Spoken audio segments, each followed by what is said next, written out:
if we want to look into the future and make a forecast, an informed guess about the FMCG industry in Nigeria and wider Africa, you're not going to see a lot of V-shaped recovery. You will not see a lot of them bounce. There'll be a few, and it depends on what business model they adopt in terms of product portfolio and the selling model that they adopt. That's very important. How they manage input cost and pricing of their products.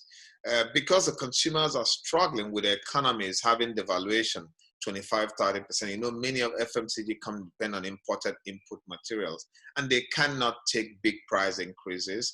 So what's happening is their profitability will deplete, and once profitability deplete, a lot of things will struggle, and that includes even supporting the route to market, supporting the selling model that they have, or supporting marketing and advertising. That those could struggle. In terms of channel structure,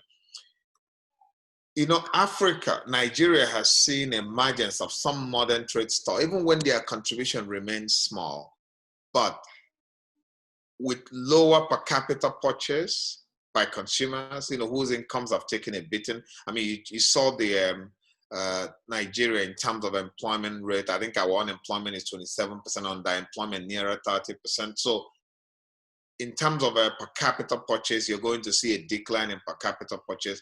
Lower per capita purchase will not support expansion of modern trade stores, especially the large ones. It will not. What happens is they support Africa, Nigeria, going back to the neighborhood store. So many more people are going to go back to that. So you're going to see a multiplication of neighborhood stores. You could also see a hybrid, of small modern stores, mainly in the neighborhoods.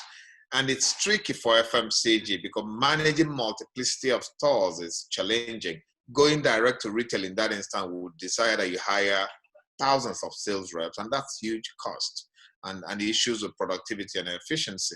So people will have to rely more on their indirect selling method, where you go through the wholesaler, distributor, you promote the brand so they get into their stores. So that's what will happen. So you're going to see a multiplication. And as people lose their job, a lot of them jump into retail.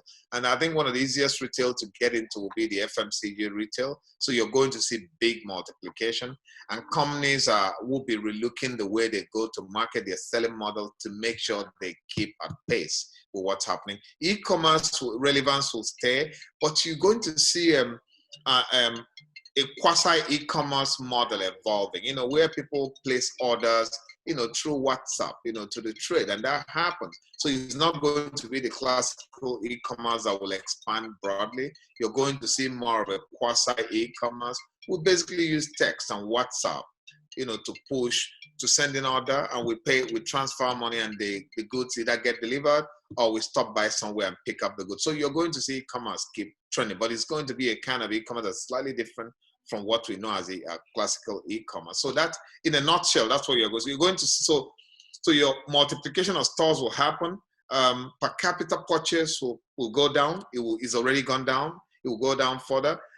Companies are not going to put the kind of money they desire to push investment behind advertising and promotions that lend itself or that enable indirect distribution, meaning that companies are going to be relooking their distribution model to keep pace with the changing trade structure and dynamics, and also the changing shopper journey that we have seen.